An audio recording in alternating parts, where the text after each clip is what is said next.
Well, the endless saga continues, my friends, as we await Nintendo to officially announce what they are planning with next-gen hardware. It is back in the news today due to questions directly asked to a massive gaming publisher online in an interview, and now we're getting third parties involved saying, what do you think about Nintendo's next-gen upcoming console? And clearly, while there is some knowledge from these companies on what Nintendo has working behind the scenes, they're not able to speak about this directly with new facts and exact hardware specs and all the things that we actually want to hear as fans. But we are starting to see this continued momentum and anticipation for the console start to ramp up into all mainstream media outlets. We talked about CNBC reporting on this thing in the past and all of the different inside analysts that are now predicting not only is 2024 the year, but they're trying to determine how many units Nintendo might ship. It sounds like 10 million plus is the number for the initial fiscal year, which actually should be plenty of stock considering we probably won't see this thing launch until September or later. And I will be curious to see how Nintendo navigates the next Q&A briefing from their own investors report that will be happening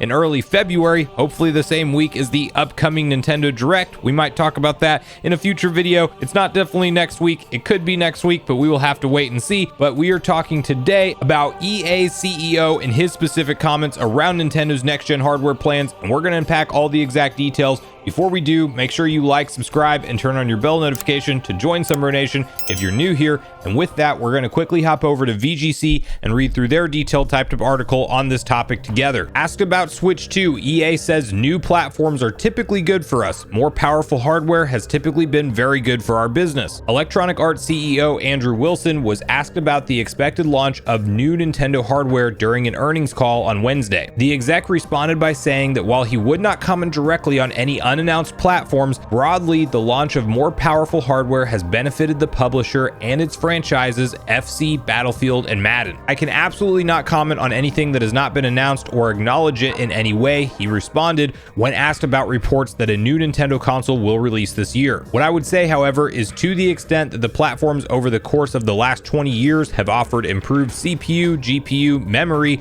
battery life, screen resolution, to the extent that those things have happened, where we're able to deliver more immersion for our players, particularly around our biggest franchises like FC, like Madden, like Apex, like Battlefield, that has typically been very good for our business. Our players' ability to really experience our games at the highest level has typically worked out very well for us. So without commenting at all about anything around Nintendo or Switch, I would just say new platforms are good for us, and when new improvements offer improved power, that is typically a plus for our portfolio of games and the communities that play them. So we talked about that games developer conference survey recently on the channel as well, where essentially over 200 to 250 developers were cited as working on new projects for Nintendo's next-gen hardware. And I think that this interview from EA kind of goes along side by side with those type of reports where you're not having exact comments on what's going on with Nintendo's next-gen hardware, but clearly the CEO of EA at this point in time has a loose idea of what Nintendo's planning in terms of their next-gen console, and he's dancing around obviously confirming any of that. But this again just speaks to how ready the industry is to hear about officially what Nintendo is planning with next gen hardware at this point. I really think that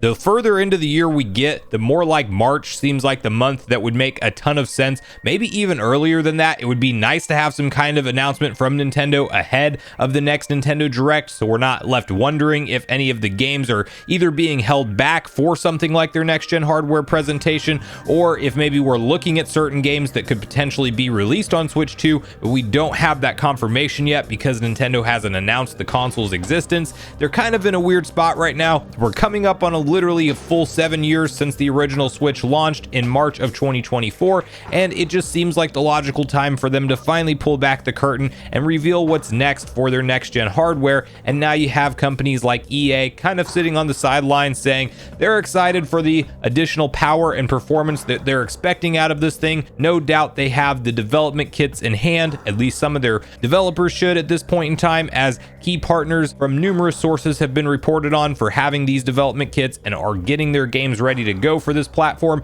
And you know what, it would be cool to see some of EA's portfolio that is getting released on the current gen consoles that has skipped the Nintendo Switch potentially receive a Switch 2 version, such as the Star Wars games, both Star Wars Fallen Order and Star Wars Jedi Survivor, both very enjoyable games that I enjoyed playing through on my PS5. I would love to have the ability to take games like that on the go on something like a Switch 2. You also have Dead Space Remake that recently came out that was published by EA. That would be really nice to see get a Nintendo Switch 2 release, and I'll be curious to see how numerous different publishers handle this once we get the official reveal of what Nintendo is doing with their next gen hardware. If we just start to see a large backlog of games that have already been released over the last few years for the PS5 and Series X, and now the versions that maybe were never in the conversation to come to Nintendo Switch can now be entertained, and maybe some of them are even being worked on in the background and we just don't know about them yet because clearly this is all very much under wraps. NDAs and top level secrecy are entirely in place for any kind of project that is being developed for next generation Nintendo hardware right now. But we can just add this as yet another data point of the industry wants to know what's going on with Nintendo and their next console. They're being asked about it at different publishers, investors calls, not just Nintendo's calls anymore. Other investors within the industry want to know what the plans are in terms of what will no doubt be a smash hit success yet again for Nintendo. I will be very surprised if they fumble the ball in terms of console sales on this particular launch for their next gen hardware. They have a history with not following up a successful console with yet another one, but I do think they're going to break that trend this time with correct marketing, with Nintendo account like they've touted up themselves. We really have a different level of communication and following with Nintendo now, where the fans follow them online. They have a social media presence on YouTube, Facebook, Twitter, and you name it, all the different social media platforms. People follow Nintendo directly. The fans are easily able to see what they are working on, and I don't think people are going to get confused and think that this is some kind of weird expansion to the current Switch and not a true next gen console. I think if they do it right and they don't make a Wii U fumble in the marketing, we should be good to go for yet another 5 to 7 years likely of this flagship device selling incredibly well, and hopefully they pack it with enough power to support all of the games that will come out over the course of that time. But I really want to hear from you guys at this point in the video, your personal thoughts and opinions on EA's comments here. Do you think that, yes indeed, there are likely numerous projects in the EA wheelhouse right now for Nintendo's next gen hardware, and we will find out about some of them soon? When do you think Nintendo will finally pull back the curtain on this new hardware? Do you think that March is indeed the month? Do you think it's sooner or later than that? And how do you think they do it? Just a first look trailer like we saw them do with the Nintendo Switch? Are they going to plan some kind of live event and make a big showcase out of it? And what games would you most hope to see featured alongside of the Nintendo Switch 2 reveal? And maybe do they do something where they do actually reveal games at whatever kind of presentation they have planned for this thing? Or while unlikely, are you somebody who thinks they might just reveal it at the February Nintendo Direct? I'm definitely not expecting that, but let me know if you are. So regardless of your thoughts and feelings on everything we talked about today, I do look forward to hearing from you all in the comments down below before we leave the video, as I do look forward to getting a back and forth conversation started with you all around these topics. Go watch the video on screen next if you haven't already. Also make sure you like, subscribe, turn on your notification bell, and I will see you guys in the next video.